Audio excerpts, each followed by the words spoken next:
Part 2, Happiness. The question of happiness is one of the oldest of the philosophical topics of mankind, which belongs to the field of practical philosophy.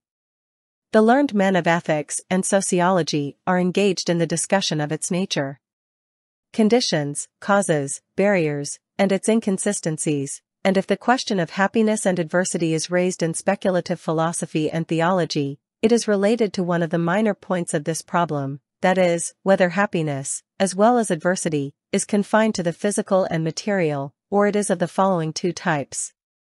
I. Physical and material happiness. 2. Spiritual and mental happiness. Theologians propound this question for this reason that they wish to prove spiritual and mental happiness and adversity to be much greater and more considerable.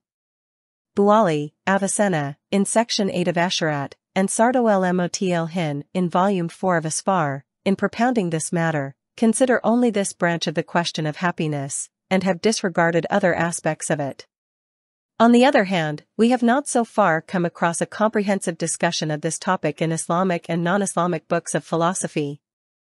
Although what the reader meets in this essay cannot be considered a complete discussion of this topic, yet it may be regarded as a brief survey. The questions raised here are as follows. 1. What is happiness? 2.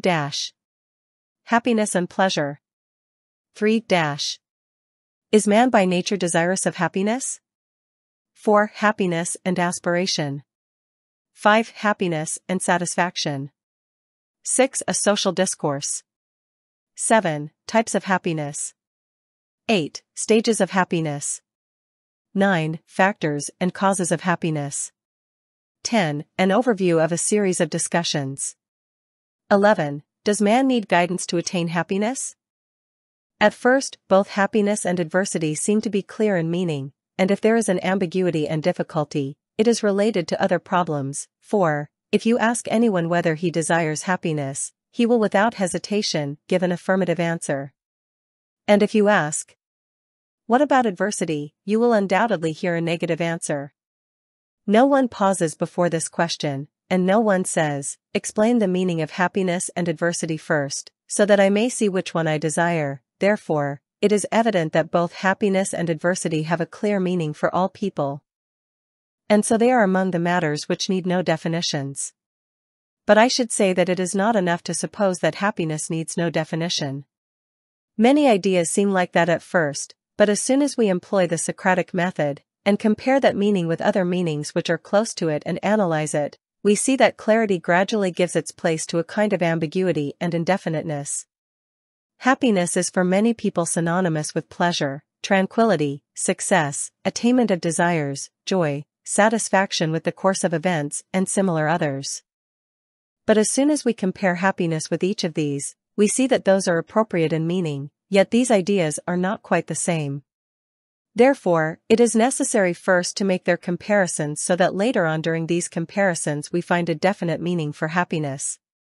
There is no need to discuss the literal root of happiness and pleasure, to see whether happiness is used in its special cases with the meaning of assistance, so that a happy person may supposedly be one who is helped by the turn of the world, while adversity may be considered its opposite. Or that word has from the beginning had the senses of distress, pain and misfortune, while happiness was taken to mean its opposite, that is, freedom from pain and hardship. Apparently from a lexicological point of view, we cannot find two opposite meanings for these two words, but in their general and particular usage they are placed on opposite sides, as they are so in the case of the Quran. A day will come when no one speaks without his permission, and some are fortunate and some unfortunate, those who are unfortunate groan in the fire, while those who are fortunate are in heaven. 11. 104-5. Happiness and pleasure. Happiness and pleasure are very close together, like adversity and pain, but they are not synonymous, and securing pleasure is not the same as attaining happiness. In the same way, bearing pain is not absolutely adversity, for a pleasure may be followed by a greater pain, as a pain may be the prelude to a greater and more important pleasure. It is also possible that getting a pleasure causes greater and more important pleasures to be lost, or a pain prevents greater and more severe pains.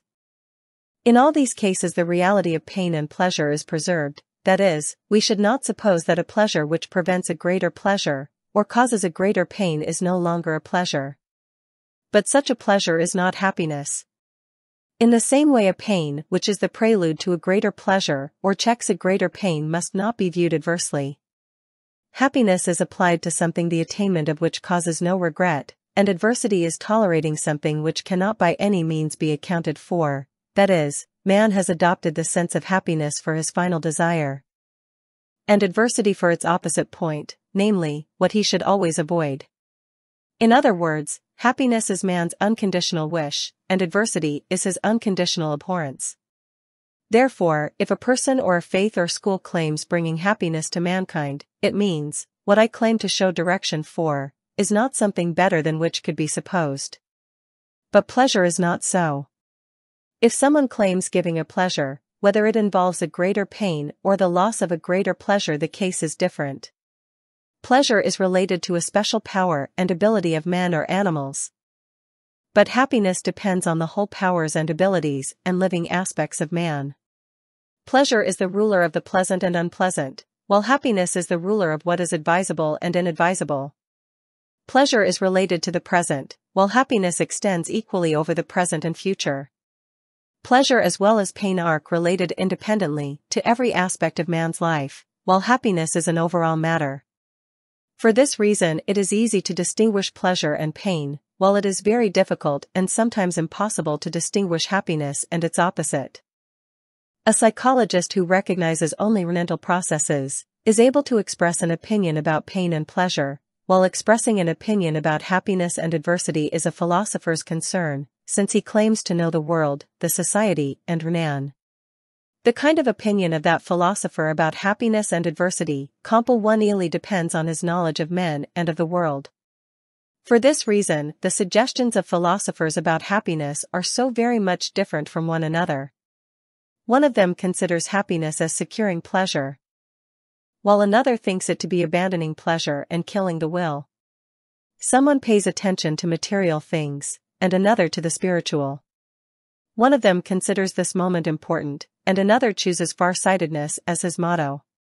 But as pleasure and pain are the special products of the self, they are subject to investigation and testing, and it is easy to reach unanimity of opinion about them. The reason why people, in spite of their claim that they desire happiness, follow different goals and choose different ways of attaining them, is this that they differ in the personal way of thinking or their attachment to a particular school or faith concerning man and the world. There is also another reason for this, which will be discussed in the question as to whether happiness is absolute or relative. Is man by nature desirous of happiness? The difference which we mentioned between happiness and pleasure shows that pleasure is one-sided and happiness many-sided. Pleasure is one aspect of the self's special product and subject to the conscience, while happiness is a general and independent matter which is obtained by the comparison and calculation of all pains and pleasures. The idea of happiness has occurred to man by his ability to compare pains and pleasures and study their various aspects, and adopt a way of securing greater and better pleasure and enjoyment on the whole, and reduce to not all pains and sufferings. But pleasure is a mental state, depending on the mildness of something or a power, or an ability, or a human organ. So, pleasure and pain are distinguished by nature and instinct. But instinct and nature do not distinguish happiness and adversity. This is done by intellect. Whether intellect directly claims to make this distinction or guide man to the faith or school which leads to happiness, anyhow the act of distinguishing happiness is not instinctive. Therefore, when it is said that everyone is by nature desirous of happiness and always seeks it, it is not true. What people seek is pleasure. We can say someone seeks happiness, whether he chooses the right way or not, only when he makes a proper calculation and compares the losses and benefits and chooses a way from among them. So, in answer to this question as to whether man by nature desires happiness, it must be said that if it is meant that all people always run after lost happiness, but only they often err in their distinct ion, it is not right, for people often follow their nature, not their intellect, and desire pleasure, not happiness. And if it is meant that if human intellect distinguished his happiness and naturally sought it, it would be a correct statement. Happiness and aspiration. Certainly, everyone has a number of wishes, and has a great desire to attain them. If he is asked to describe in what things his happiness lies in order to attain them, he would present his needs and aspirations. Some people suppose that happiness is the attainment of aspirations and success and desires, and whoever reached them all has attained perfect happiness, and he who has not attained any of them is quite unhappy, or he who attains some of his aspirations, has to the same extent secured some happiness in that shape of its. Thus, he has not only not been treated unfairly, but has also been granted benefits as a member of an unfortunate class. But we may say that happiness is the attainment of maximum possible enjoyments and the banishment of maximum pains or minimizing them. In other words, happiness is derived from an harmonious use of one's material and intellectual resources, in the process of overcoming any situational obstacles and contradictions leading to pain and suffering. This assumes, of course, that one is aware of his inborn abilities and is able to recognize the possibility of using the same as provided for in the natural order of the world of creation. In this context, it is notable that sometimes an exploited or weak section of people may decide that they are happy with the material advantages that their exploiters find it necessary to extend to them. Actually, their happiness cannot be real while they allow themselves to be exploited by the shrewd opportunists and self-seekers. The injustice that is caused in this way is much more tragic than that produced by dissatisfaction, for the injustice that is felt by the other party is like a painful illness which compels a patient to seek a remedy, but an injustice like the above is like a painless sickness which prevents the patient from seeking a remedy. The maximum service rendered by the well-to-do class to the weaker class is to have removed their sufferings by means of creating satisfaction in them. But happiness is not only freedom from suffering, it is not the negation of pain, but securing overall joys, benefits and pleasures. As it was said, such sufferings cannot be compared with physical pains like eye ache and toothache. And in any case their removal may not be thought a service. Such sufferings are the means of social awakening and alertness, and their diminution in this respect is another sin and crime. Types of happiness. If we attribute happiness to man who is a combination of body and spirit, there is only one type of it. But if we suppose body and spirit as something separate, then, there are two types of happiness, physical and spiritual. Physical happiness is the overall and complete attainment of physical pleasures with regard to the duration, intensity, strength or weakness of pleasures and the maximum banishment of physical pains.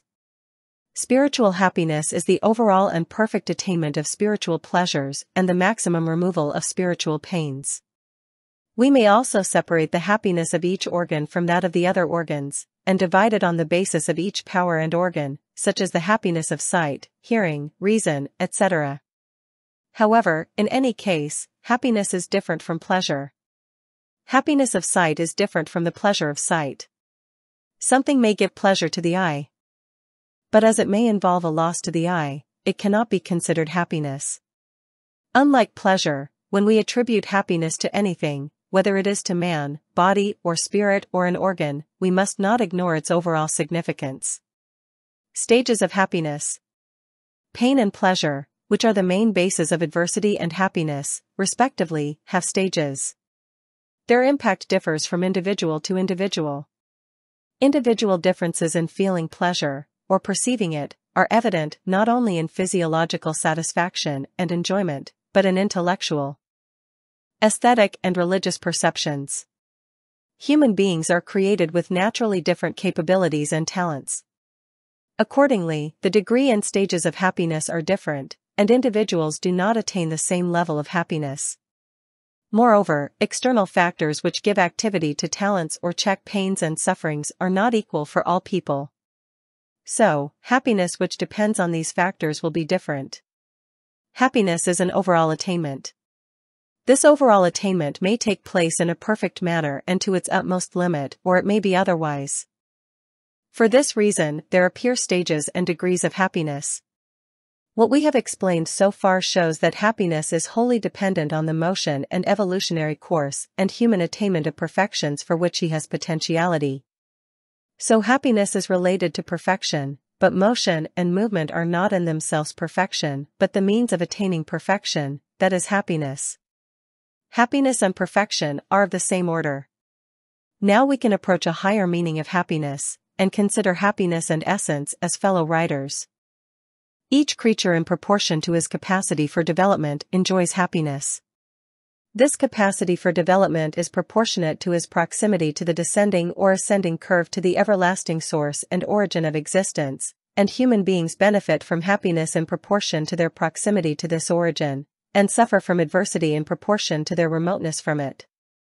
The ability of man for attaining happiness with all its various manifestations consists of his ability to attain divine proximity. Factors of happiness. One of the important topics, especially from a practical point of view, are the factors of happiness. There are a number of questions here, such as those which follow. Do factors which make man really happy exist at all, or is happiness only a dream and fancy? Are pain and suffering and adversity and their causes the only things that are created in this world? A great number of ancient and modern philosophers of the world who have adopted cynicism think so. Obviously, this way of thinking is by no means in harmony with divine philosophy. And no such people can be found among theological philosophers, while material philosophy has produced a great many such people. But this is not a place to discuss this point. 2. Is the factor of happiness only one thing which must be found, or does it depend on several factors? 3. Is that factor, or factors, inherent in human existence itself or in the external world where it should be secured? Or is one part of the factors internal and another part external? If all those factors or some of them are inherent in human nature, are they in his body and in his physical powers, or in his spirit and spiritual powers? Or are some parts in his body, and some in his spirit? These are among numerous questions which lend themselves to discussion, and about which much has been said, and briefly all of them ask, where is the source of happiness? As we know, some have claimed that happiness must be sought within oneself. Most of these thinkers consider happiness freedom from pains, and believe that contamination with the external world produces pains and sufferings. And the more one frees oneself from the external world, and severs one's relation with it, the more one benefits from happiness, which is nothing but deliverance from pain. In Indian philosophy and mysticism and Buddhist thoughts, as well as in the philosophy of Greek cynical philosophers, the most famous of whom is Diogenes, and in the teachings of Manes and his followers, we come across such ideas. Unfortunately, this way of thinking, which is the product of philosophical cynicism and quite contrary to Islamic monotheism, has, as a result of association with and propagation of the ideas of nations accustomed to them, become prevalent among the Muslims under the name of asceticism, piety, renunciation of the world, or even Sufism, and take such a root that it is supposed to be an Islamic necessity by some ignorant people. Another group considers the source of happiness to be the external world, and say that man is a part of the world, and is influenced by its forces, and it is for this reason that he continues to live and enjoy its pleasures. What man possesses of his own is poverty and need. Pleasure is produced by a kind of nervous susceptibility and reaction against some material actors, such as the reaction produced by optic nerves at seeing, or those of the mouth, tongue, and digestive organs at contact with food, or the sense of touch at the mutual touch of a man and woman. The only thing that can be said to be produced internally in a human being is pain and suffering caused by insufficiency of food or other deficiencies. In the opinion of this group, happiness depends wholly on external factors. But adversity may have an internal cause produced by the shortage of material necessities, or it may have an external cause, such as the pain one suffers at being beaten or imprisoned, or by the usurpation of his rights. That is what materialists believe about the factors of happiness. There is a third view, and that is that a belief in thinking happiness to be only due to internal or external factors is an exaggeration. Man is built so that he cannot do without external factors and attain perfection and happiness without their aid, or in philosophical terminology, man is not independent of the essence and its interior, nor is he so subsidiary and parasitical that all his joys should be provided from without. In his spiritual interior, a man has centers of pleasure which, if he can exploit, are much richer and greater than material centers. It should be wrong to assume that pleasure is solely produced by material nervous reactions. There may be pleasures which have no external or nervous root, and no connection with external material factors either. Here we cannot refute or accept this claim or give reasons, but spiritual scholars hold this view. Great Gnostics have tried to introduce such pleasures, and to consider material pleasures as trifling compared with them. In their opinion, man is such an original creature that he is able to make himself a center of pleasure and a boundless sea of happiness. Malavi, in introducing this center and hinting that the external sources of pleasure are trifling and nothing against this great fountainhead and ocean of the interior, addresses him who seeks pleasure in wine and drinking, and says, "What do you wish to make of self with all that sea? What non-existence do you seek with all that existence? You are happy and good and a mine of every joy, why do you, then, beg favor of wine? What is wine, or coition, or music, from which you seek joy and benefit? Are you seeking knowledge from unworthy books? Are you seeking taste from the sweetmeat of bran? Man is the essence and the world a form, all are shadow and subsidiary, but you the purpose. When did the sun beg a particle for a loan? When did Venus beg a vat for a cup? You area soul without joy, imprisoned by inebriation, and a sun jailed by perplexity, what a pity! Most of the learned men of the world consider happiness related to both internal and external factors, though there is a great difference of opinion concerning the degree of the value and influence of the factors. Aristotle has divided these factors into three kinds: external, physical, and spiritual, each of which has been limited to three subsidiary factors. 1. External factors: wealth, rank, family, and tribe. 2. Physical factors: health, strength, beauty. 3. Spiritual factors: wisdom, justice, courage.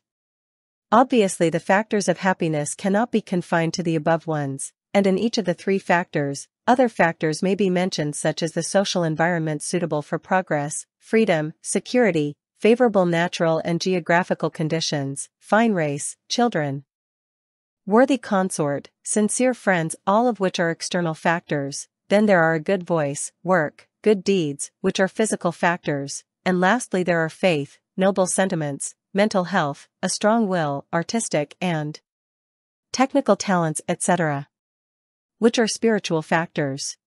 There are some factors common between the body and spirit, such as worship, and some, like books, which are common to all the three main factors. An overview of a series of discussions. There are a number of other topics, which will not be discussed here to avoid lengthy explanation, such as the value and degree of the influence factors, namely which one is of the first rank and which one is of the second rank, in other words, the percentage of each, 1%, 10%, or more. Another point is, which factor is basic for happiness which cannot be done without, and which one is not basic, which may add to the perfect ion of happiness, yet its absence does not change happiness into adversity. Still another point is, which of these factors are direct and which indirect, that is factor of factors. Furthermore, are these factors changeable or constant? Is something which has at one been a factor of happiness for men, has always been and will always be so, or is it possible for it to be a factor of happiness in one era or period, and in another era a factor of adversity? Is it possible to have a comprehensive plan of happiness for man, even through revelation and prophethood, to be adequate for all times? Or is this fundamentally impossible? Those who are against religion have offered this argument and have claimed that, in the past, religions have been the factors of the happiness and progress of mankind, but in the present era, unlike the past, they have been factors of misfortune, retardation, and decadence. This topic is worthy of attention and investigation from the viewpoint of Islam, especially as a last religion, the injunctions of which are offered for all times. There is no doubt that some factors of happiness are changeable, in the same way that some others are constant. But a criterion must be found to see which is changeable and which constant. Can it be said that direct factors are constant, and indirect ones changeable, and that the laws of happiness, in so far as they are related to direct factors, are unchangeable, and when they are related to determining factors, they are changeable? If we wished to continue this discussion in connection with Islamic rules, we would have a long chapter before us. Another question is whether happiness is absolute or relative. Is something which creates happiness exactly the same for all individuals, all nations, every zone and every race, or must they be different for individuals or at least for nations, zones and races due to differences in their ways of thinking, habits, and bodily and mental structures? Is it possible to have one single law for the entire world, all individuals, all nations, and zones equally productive of happiness or not? This subject, too, is extraordinarily noteworthy in its application to Islamic rules. These are the topics for which we are compelled to offer only a panorama, otherwise a book will hardly be adequate to do justice to them. Does man need guidance to attain happiness? If happiness consisted only of pleasure, and adversity of pain, and if both pains and pleasures were confined to limited physical pains and pleasures within the bounds that an animal has of which it is instinctively aware parallel with its natural and bodily growth, there would be no need for guidance. Again, if human needs were limited to at least what he himself could understand through his intelligence and knowledge and thus obtain a panorama of his happiness and distinguish it, it would be enough for him to follow his way gradually through knowledge, technique, development of civilization and collaboration. But happiness is not only a question of instinctive pains and pleasures. Neither is it a number of noticeable needs such as illnesses or insecurities which might allow us to say that man will eventually, by his endeavor, find the way of safety and secure the means of happiness. The needs are not limited to one or two. The most obscure fact for man is man himself and his inherent talents and potential abilities. With all the great progress man has made in science and industry, and in spite of all the discoveries made in the world of the solid, plants and living creatures, man is still an unknown quantity. Mankind is now able to agree on the physical constitution of an atom and on the nature of outer space. Views on problems concerning the atom or outer space are identical everywhere, including in the Soviet Union and the United States. However, there is no agreement as yet on the question of what constitutes happiness and the way man should choose to attain perfect happiness. The differences that existed in the minds of the scholars and philosophers 25 centuries ago on such questions still exist. Why? Because the interior of the atom has been recognized, but man is still unknown. Preparing a plan for human happiness depends on the recognition of all the talents, capacities, and accomplishments of man and his evolutionary process, all of which lead to infinity. Is happiness anything but the blossoming of all talents, and filling up of all capacities and activity of all powers, and following the direct way which takes man to the highest peaks of existence? On the other hand, can it be agreed that if such a great need exists, the lack of fulfillment of which would cause perplexity or even the destruction of mankind, would the great and regular system of creation which always exhibits its masterpieces in the way of needs, accept such a vacuum, and ignore this need, and refuse to guide mankind from the horizon which is beyond human foresight, that is, the horizon of revelation, through chaste and well-prepared individuals, for spiritual enlightenment? Avicenna says at the end of his book Nijat, Salvation, the need of mankind for a man who can guide it with supernatural aid is much greater for human survival than that of eyelashes created for the eyelids, or eyebrows for the eyes, or for the hollows on the sole of the feet or similar other things, which are in themselves useful, but do not represent any special or urgent necessity for their creation.